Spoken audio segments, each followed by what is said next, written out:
We probably were somewhat familiar along the way, if you've done some Bible study, that there's three general words in the Greek language that mean love. One of them is eros, another one is phileo, and another one is agapo or agape, or versions of those. So I'm going to start out with asking the question, is eros, which is that found in the New Testament? And of course, eros is romantic type of love. And then phileo and agape, are they the same? Well, without digging too hard, it's hard to do this without digging too deep into the Greek. But these words are found in the verb form, the noun form, and the adjective form. And so if you take a look at the word eros, which we refer to as romantic love, it's not found in the New Testament. It's not there. So we really have that the word, or neither is the verb form of it, ereo, to love passionately. So although they're Greek words, they just don't appear in the New Testament. And so the words for love that appear in the New Testament, the verb phileo and the noun philios, and the verb agapeo and the noun agape, or both of those versions. And they also appear in both noun and adjective forms as well. And agape and its related words are strong words for God's love. Phileo is also used to express God's love as well. If we take a look at a startling statement in the Greek-English lexicon of the New Testament, based on semantic domains by Lowe and Nida, on page 294, they say this: it would be quite wrong to assume that phileo and philia refer only to human love, while agapeo and agape refer to divine love.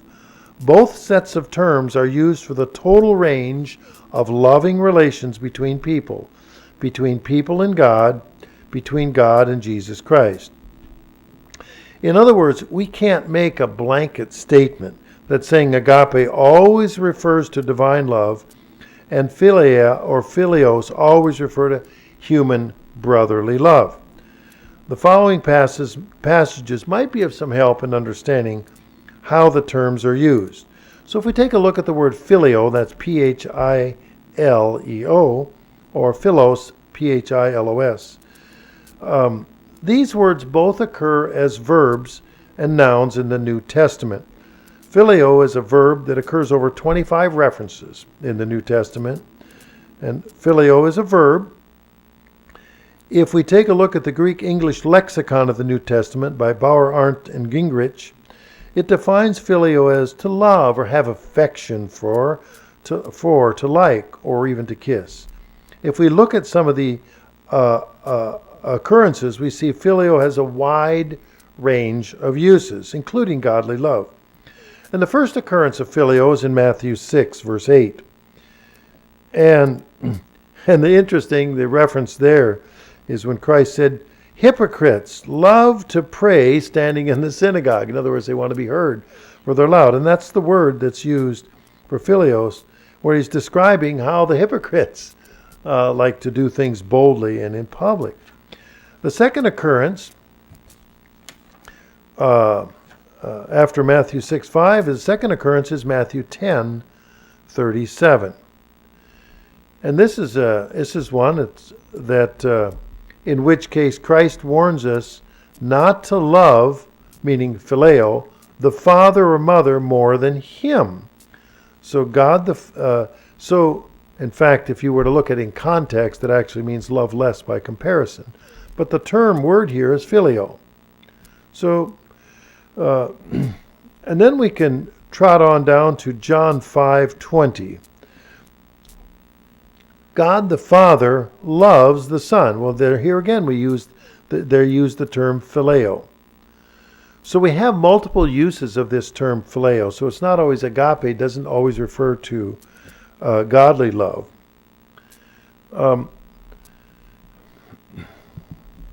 And I'm going to have to be careful because I don't think I'll look through the verses as you, because I can flip through them pretty quick here and it'll keep your fingers too busy. In John 16:27, John 16:27,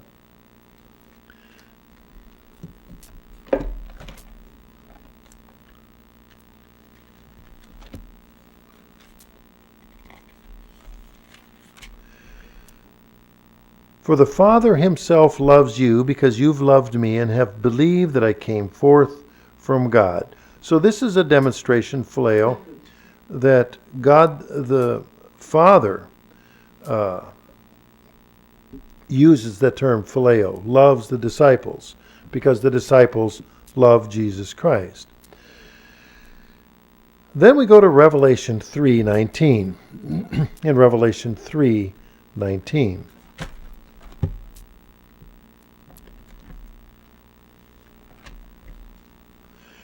In Revelation 3:19,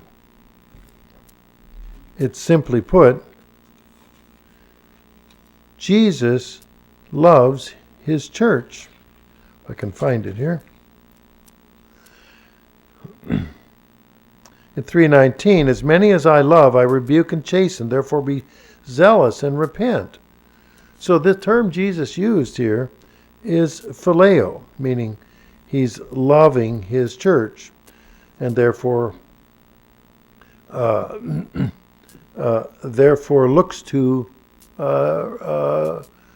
organize their thinking, if I could say, when it says rebuke and chasten. If we move to Revelation 22, verse 15, in Revelation 22, verse 15,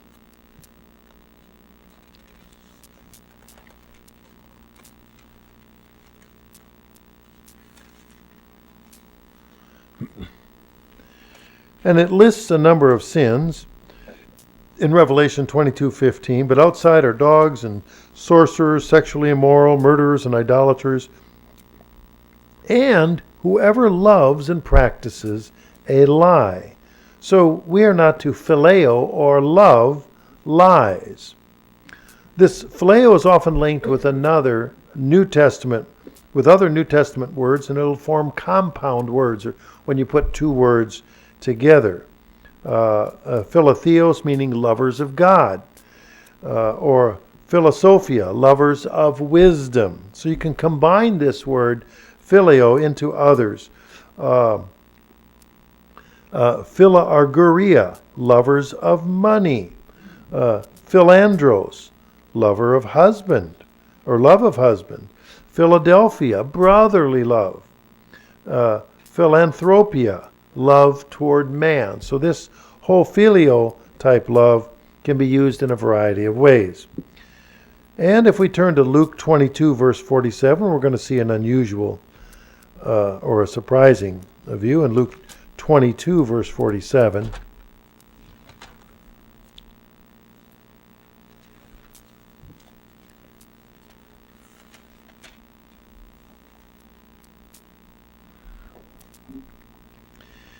And this is when Christ, the night before he was crucified, and while he was still speaking, behold, a multitude, and he who was called Judas, one of the 12, went before him and drew near to Jesus and kissed him. Well, the term here is a form of, it's philema, which is a form of the word love. So it's surprising. In other words, it was a loving embrace that which Judas used to betray Jesus Christ. So phileo does have a wide usage in the New Testament, and it does include godly love. This philos is the noun form, noun meaning a person, place, or thing, and is translated as friend. Christ was criticized for being a philos, or a friend of publicans and sinners, in Matthew 11:19. I think I'll turn there to Matthew 11:19. In fact, if you look at the things that Christ was accused of, what was he accused of? He was accused of breaking the Sabbath, and he was accused of who he associated with. Probably never happened to us, right? In Matthew 11:19, the Son of Man came eating and drinking, and they say, look what a glutton and a winebibber, a friend of tax collectors and sinners. So there was an accusation that in fact they were that they were giving, talking about Christ. If we take a look in James 2:23, see, we read this in English, but and I don't think that we're conversant with Greek. If we had Greek conversing every day, we would probably have a little different understanding of some of these verses. But they were brought into English to give the best flavor in the context of the word. In James 2:23, and I'll read it as soon as I get there.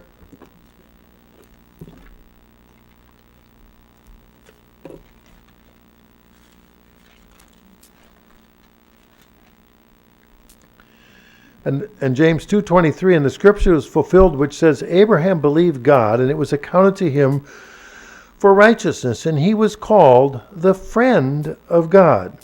Well, the word for friend here is philos.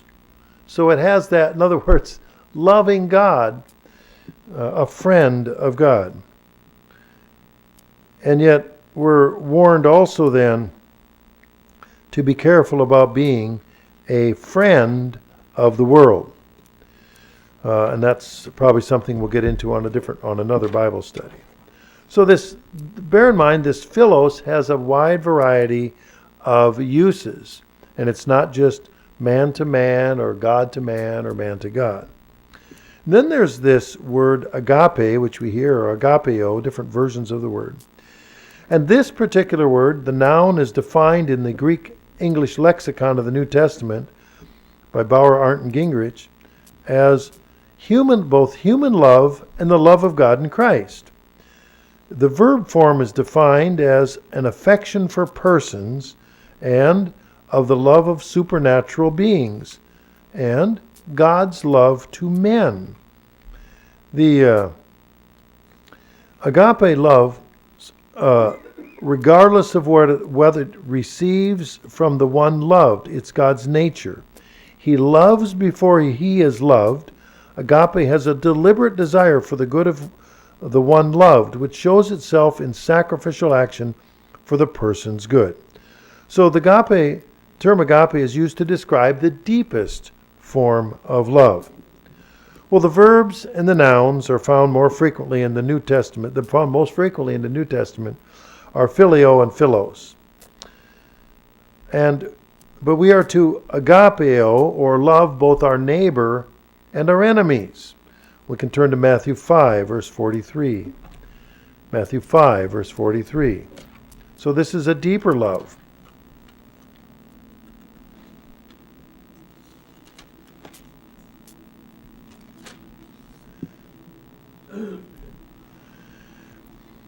Matthew 5:43, you have heard that it was said, you shall love your neighbor and hate your enemy. But I say to you, love your enemies, bless those who curse you, do good to those who hate you, and pray for those who spitefully use you and persecute you.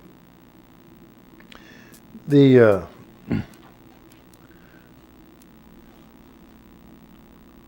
we go. That was Matthew 5:43 and 44.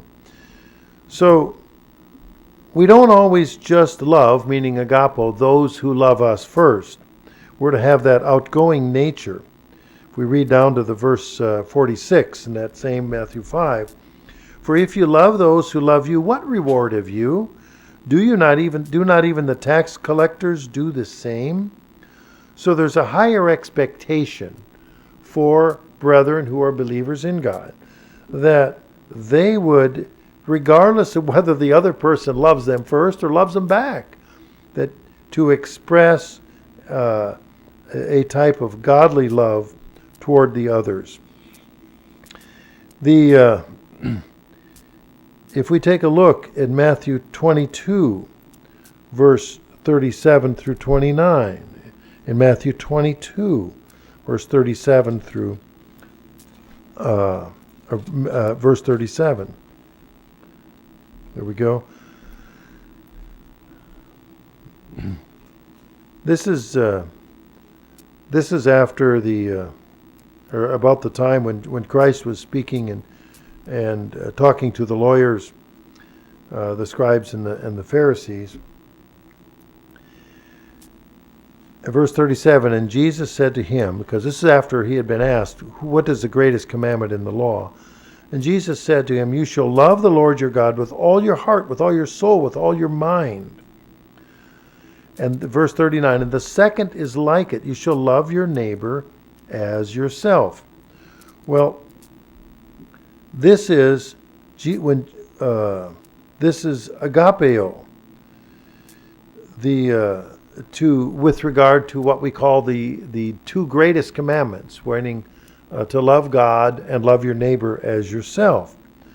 So that's with a type of with a deeper type of love. Jesus, we often have memorized the verse John 3:16, where God so loved the world he gave his only begotten Son. Well, that again is agapeo. Jesus loved me and gave himself for me in Galatians 2:20. Again, agapeo. Father used to love his Son, it's expressed in John 3:35. The Father, agapeo, the Son. And just before Christ was crucified in John 13:34, he said we are to agapeo one another, to love one another. We usually read this in Passover in the spring, in that ceremony, in that memorial service, because that's how you know as I mentioned in the beginning, that's how Christ said you know whether or not a person is a fellow Christian, is in John 13:35. By this all men know that you are my disciples if you have love for one another, and that's agapeo.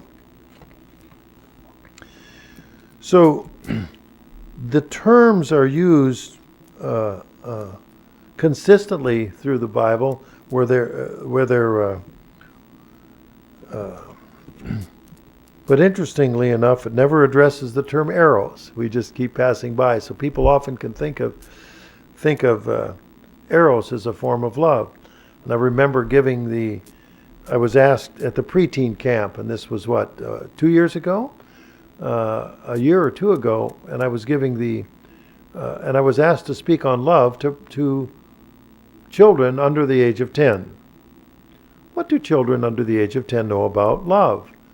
Because it's an emotion. It's they don't have the higher order thinking necessarily until they get to be 12 or 13. They don't understand the abstract. And so I had the little boys were dressed in blue and the little girls were dressed in pink, and they were sitting there, and I'm supposed to explain to them what love is. And what could they relate love to? And so I turned to the group and I said, can anybody tell me how your mommy and daddy met? All the girls' hands went up. There weren't any boys' hands that went up. So the whole concept was there. Yeah, we can kind of tell. But what they were thinking of was, of course, what they saw in front of them. The idea of romantic love. And the little boys were more like, huh? What? Just largely clueless at when you're 6 to 10 years old. It really wasn't something that they deeply thought about. Back in Mr. Rowland's time when he was a little boy, giving grief to the children or the others on the street. If we take a look at how men are to love their wives, let's look at Ephesians 5:25. Ephesians 5:25. Now you'd think, well, that's got to be romantic love, right? In Ephesians 5:25, Romans. There we go. Ephesians, Philippians, Colossians. Here we go. In Ephesians 5:25, it says very succinctly, husbands, love your wives, just as Christ also loved the church and gave himself for her. Well, the term here is the same term, agape or agapeo. So it didn't say, just only romantically. It has to be a deeper value to the love than just the romantic love. Although I don't know of any wife on earth that would not want the romantic form of love to occur in their relationship. Men agapeo darkness rather than light. Ooh, in other words, there are people that love the darkness rather than the light of truth. The rulers in Judea loved, meaning agapeo, the praise of men more than the praise of God. So sometimes people love the wrong things that aren't good for them and not good for others. We read in 2 Peter 2:15, and I'm not going to go through it, but that's the story of Balaam. And what did he love, meaning agape? He loved the wages of unrighteousness. And then we're told not to love the world in 1 John 2:15. So we have to parse these sentences or these verses to understand the full meaning, but to bear in mind that there are things that we shouldn't love and then things that we should love. The word, when we read and we think of the love chapter in the Bible, 1 Corinthians 13, it's used, the word agape is used exclusively. Sometimes it's translated love, sometimes charity, but the Greek root word there is agape. If we look at Galatians 5:22 and we read the list of the fruits of the Holy Spirit, and it talks about love there, again, the term agape. So if we want to, just to conclude, there are the three words that are used for love, Greek words in the New Testament era. The word eros is not found in the New Testament. And in a few instances, both agape and phileo can be synonymous, as God used both of those terms to describe his kind of love. But agape not only occurs much more than phileo, it's the word that's used much more often, but not exclusively, to refer to God's love. I do have just a few verses I just want to go through, and more of a listing. I'll probably just read them. I don't know if you want to look them up or just note them. But I did already note John 13:35. By this will all men know that you are my disciples, if you have love one for another. But we're told other uses of agapeo is about loving your neighbor in Romans 13:8. Owe no one anything except to love one another, for he who loves one another has fulfilled the law, or meaning is performing the requirements of the law of love. In Galatians 5:13, for you, brethren, have been called to liberty. Do not use liberty as an opportunity for the flesh, but through love, meaning agape, serve one another. So love is used, because we have love, then we serve other people to show our love to them. In 1 Thessalonians 4:9, and this talks about brotherly love, but concerning brotherly love, meaning agapeo, you have no need that I should write to you, for you yourselves are taught by God to love one another. Here Paul is telling the congregation, I don't have to do this. You already know this.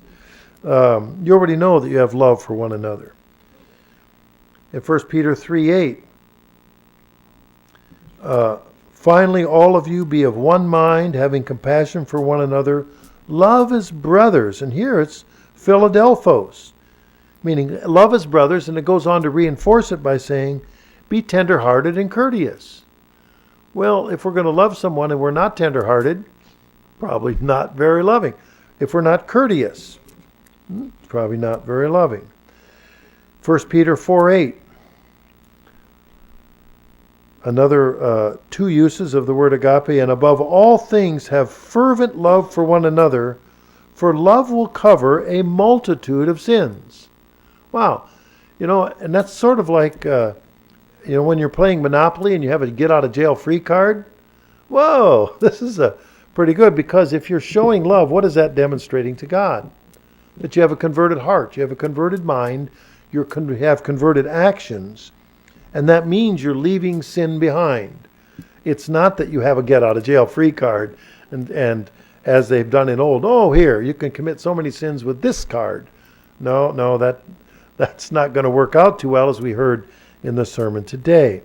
So the the love covering a multitude of sins, meaning you can turn around and reverse that course. Instead of sin, provide love one to another. In 1 John 3:11, for this is the message you've heard from the beginning, that we should love one another. And again, agapo men, another version of that word. In other words, this is consistent. From the beginning means when God made people. That's the word from the beginning. From the beginning, from each beginning, from creation, from Christ's ministry, that this is the message, and because God is love. If we take a look at 1 John, it's my last verse, 1 John 4 and verse 7. In 1 John 4:7, beloved, let us love one another, for love is of God, and everyone who loves, agape, is born of God and knows God. So those are the people that are on their way to salvation, who had salvation, who are getting salvation, and who endure to the end will receive salvation, are those who are loving one another through the use of agape or agapeo. And that's all of the remarks I have on the verbs that are used and the nouns for love in the New Testament. So I'd like to, if Mr. Jackson, if you would hand out the handouts. And I've got 6 questions, because it's nice to hear all this stuff, and wade through some of the Greek. But what do you do with it when you get home? We need to have an application. And so question number 1 is, what is the difference between a home with love and a home without love? Question 2, what is the difference between a business with love and a business without love?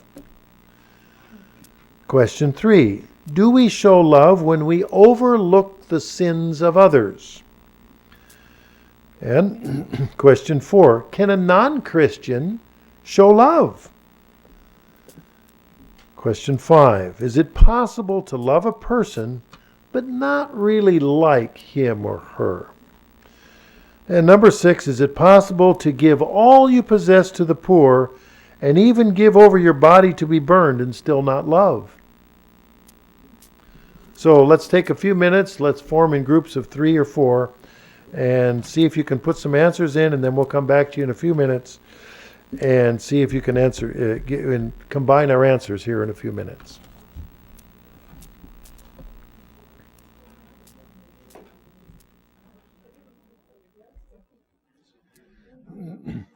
Well, hopefully you've pretty well resolved how we can definitively answer each and every question. So when we go away from here, we will have got it pretty well ironed out, nailed down tight, and we can go away with confidence that every circumstance will be dealt with by our answers, right?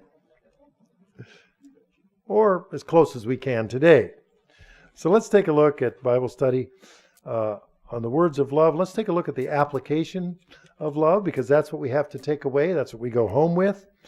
So let's ask our first question. What is a difference between a home with love and a home without love? I know it's hard for us to imagine what a home without love would be like, but perhaps somebody might imagine that, or have seen it, or know of someone that could. So does anybody have a response on the difference between a home with love or a home without love? And I remember this was over 20 years ago at the feast in Minneapolis, a one-year time. And there was a sermon, and included in that was about a tribe in another continent for which they worked very hard to express no emotion in the home. And then it showed the side effects of no emotion in the home, particularly love. They could be harsh, but they couldn't be kind. And it was astounding. They had short lifespans. As you can imagine, the relationships were all temporary. It was remarkable. But now this is here and now. So what's the difference between a home with or without love? Let's pick a volunteer. Well, I kind of wrote down some things that we were all saying, but A home without love, people are uncaring, selfish, maybe deceiving of each other, and do you want to do it? Oh, she talked quite a bit about it too. Recognizing the difference, I like what it says in Ephesians, how Christ loved the church, and if the husband in a reverent home, um, a husband would love his family, love his wife, and the wife would reverence her husband, and he would admonish his children in the Lord to bring them up in the Lord, and the children would obey their parents. And there would be struggle, of course. Everybody has struggle, but I think in these days, most families do experience, difficulties. But a loving home is going to have Christ-centered and be prayer, worship, and an unloving home is more selfish, centered around media, social media, things that are superficial, things that are going to be all about self and the flesh and the lust of the flesh. Things getting in the way of loving others in the household. Very well put. Very well put. Any other observations? It'd be a peaceful home if it was a loving home. Good point. Peaceful and a happy home is a loving home, which means without the love, we can presume it's not going to be peaceful and it's not going to be happy. Doesn't everybody have a refrigerator magnet that says, "Ain't mama happy, ain't nobody happy"? And so there is a value. As an economist, we use a different term than happiness. We say utility. That covers the whole range of what's the most useful thing you can do, or utility. And so what's utilitarian? And it's to your best interest to have a happy home, and was one with love, as Donna said, because there is a striking difference. The fruit of the Spirit comes in when you have love in the home. Yeah, sometimes it's not what we do, it's what we choose to not do. Once again, to quote my father, don't miss an opportunity to keep your mouth shut. I don't know why he ever said that to me. I just don't get that. But it was a good thing to learn along the way. Any other comments for number one?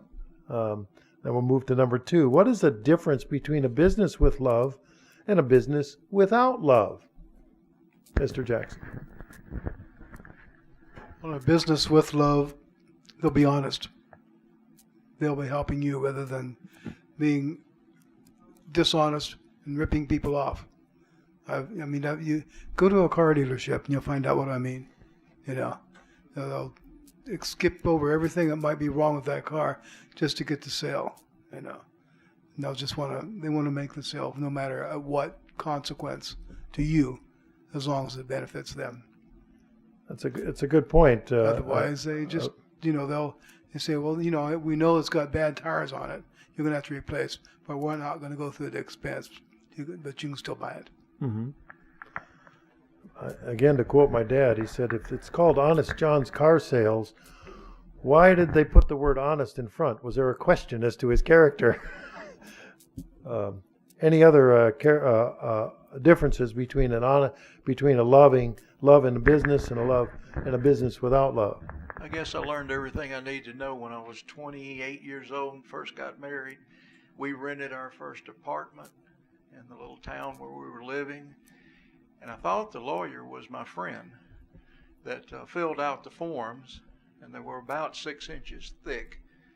And he skipped right to the last page, and he said, "Sandy, sign right there on the bottom line. Don't worry about that other stuff. You don't need to read it." He said, "It's all there. Everything from me and nothing for you." Right up front. It's kind of an author. It was an author that wrote some years ago a remarkable book, and he was a businessman was explaining about his experience with attorneys, and his attorney said, "Don't worry, I'll take care of you." And the writer says, I blush as I write this, for I was indeed taken care of. Any other observations about a business with love and without love? I think honesty is a good point. Just a moment. Where Tim works, they were saying that your boss said put your family first, which is, and most people are always saying, we're first, do whatever you can for us, work all night if you have to. But I thought that was really kind of her, where she was concerned about your family too. So that's rare. I've been fortunate to have somebody who says put your life and your family first. The third question is, do we show love when we overlook the sins of others? Do we show love when we overlook the sins of others? Now remember, keeping our mouths shut is important sometimes, but is it always critical for us to say nothing? Mr. Jackson? I believe that sometimes we do by overlooking someone's sins. Maybe their heart's not as converted as ours. They still need a chance just the same way as God has given us a chance. They need to grow and to overcome the same as we do. By overlooking their sin in that sense, we're not condoning the sin, but we're overlooking the flaw that they have at the moment. Any other observations? Mrs. Jackson? I don't believe that we have to point out somebody's sins to them all the time. I don't know that that's overlooking the sins, but we can overlook frailties, and I don't think it's necessary to be constantly pointing out sins to somebody. But if somebody's in the church and they're just openly doing an egregious sin and we know about it, then we have a responsibility to go to them. But just as far as somebody to be constantly just writing them about something, I don't think that's necessary. It's a good point. It brings to mind Proverbs 26, verses 4 and 5. Sometimes you say something and sometimes you don't. I think it's important to recognize that love covers a multitude of sin, and that we're to pray for those who persecute us or those that misuse us or are enemies, and to show love and bless them, in fact. And in doing so, I think that's showing love. It's a good point. It's always hard. Yeah, when they've got you frying on the griddle, it's really, really hard to tell them how much you appreciate their good points. Number 4, can a non-Christian show love? Can a non-Christian show love? He can show love, but he can't show agape love, I don't believe. It's a good point. Any other observations? Can a non-Christian show love? They can show kindness, consideration, patience. But if they're a non-Christian, is it really in their heart, or is it out of a matter of convenience? And you can find good people that do good things for a while, but ultimately, what's the end thereof? If there's sin involved, of course, the end thereof are the ways of death. Any other observations on number 4?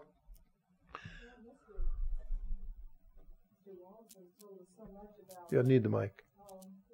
Mr. Walmsley's talked about so many nice things people have done, because of Amy's situation. Lots of people not in the church have prayed and given them lots of good wishes. So that was something very noteworthy, I guess. And that would follow up Mr. Hawk's point about they can show phileo type of love because she did have a very good environment, as I understand, at the hospital, being well taken care of. People were looking after her needs, and indeed continue to. So that's really we can't cast that aside and say that that's not possible. Certainly it is, that they can show a form of love and kindness and consideration. Well, now let's go to the tough one. Number 5, is it possible to love a person but not like him or her? I'll leave the room. Is it possible to love a person but not like him or her? I can, Yeah, that's all I had to say. Ms. Guzman? Okay. Thank you. Yes, it is possible to love a person, but not like what they do. We all of us have, well, not all of us maybe, but have children. They do things we don't like, but we still love them.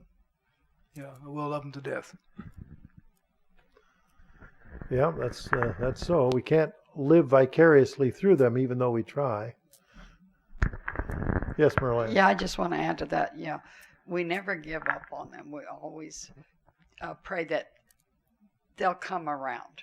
So it's an expectation of hope that we see in them all the time, even though they're not really likable.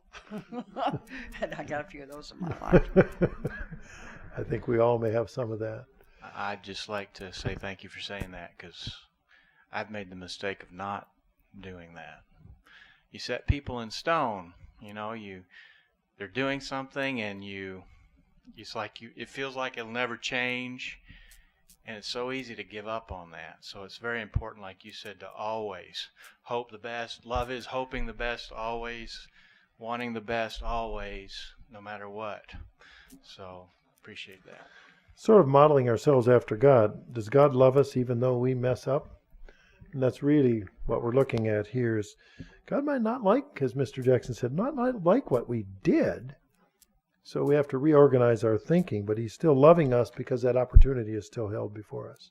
I think a good example of that, that's okay, is when Jacob and Esau, Jacob swindled his brother out of his birthright and deceived his father, and dressed his skin in animal clothing so that he could steal his brother's birthright. And of course, the outcome of the story.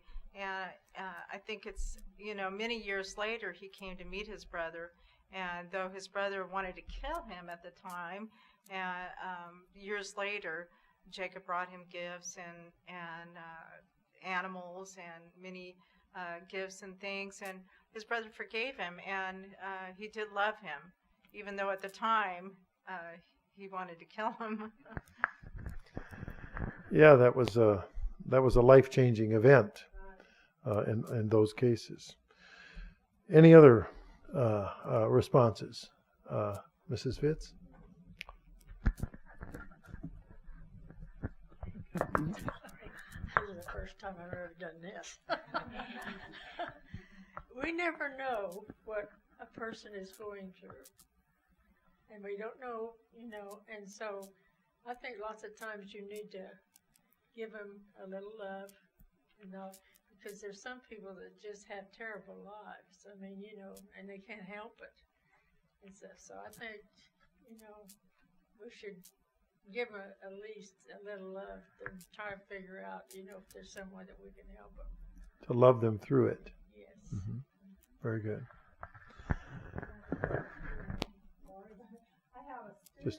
Just wait. It's being recorded now.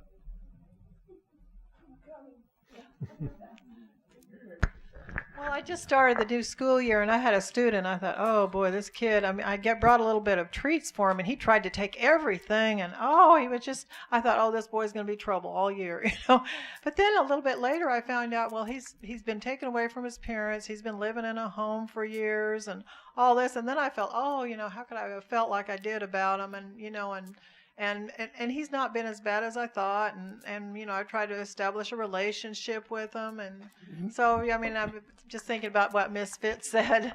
So. And now let's get to question 6.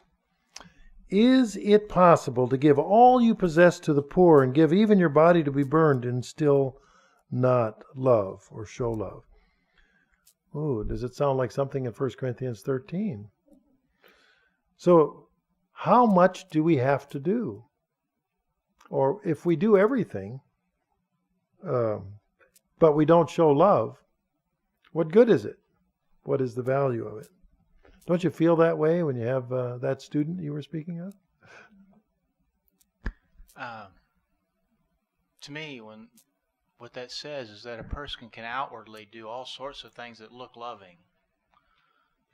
look sacrificial, but it's still got to be truly believed in the heart. It's something that has got to be not because of personal gain. People will die for something because of some sort of glory. You know what I mean? Some sort of they know they'll be loved posthumously. You know, whatever. But the idea is to do those things out of an outgoing concern for others, whether it be agape or even phileo, where you're relationally trying to do something for somebody. So. I remember it's a well-known minister in the church said a number of years ago about people who are serving. And some people were serving for self-aggrandizement. And he said the bottom line when you get to like number 6 is they were doing it because they were being watched or people were looking. But he said the heart test is what is the reason they were serving? Was it because it was the right thing to do? Were they showing love or charity to others? Or because ultimately they expected to get something out of the deal? And you can't tell the difference on the outside. Right. It's really on the inside. And speaking of salvation, including salvation, in other words, there's a concept of being saved and there's a concept of getting it as a reward. You know what I'm saying? In that you are doing it for the wrong reasons. You're doing it to gain favor as opposed to because you have favor already. So. Any other observations? Mrs. Jackson? I would just say that sometimes some people do for others that they consider as less than them.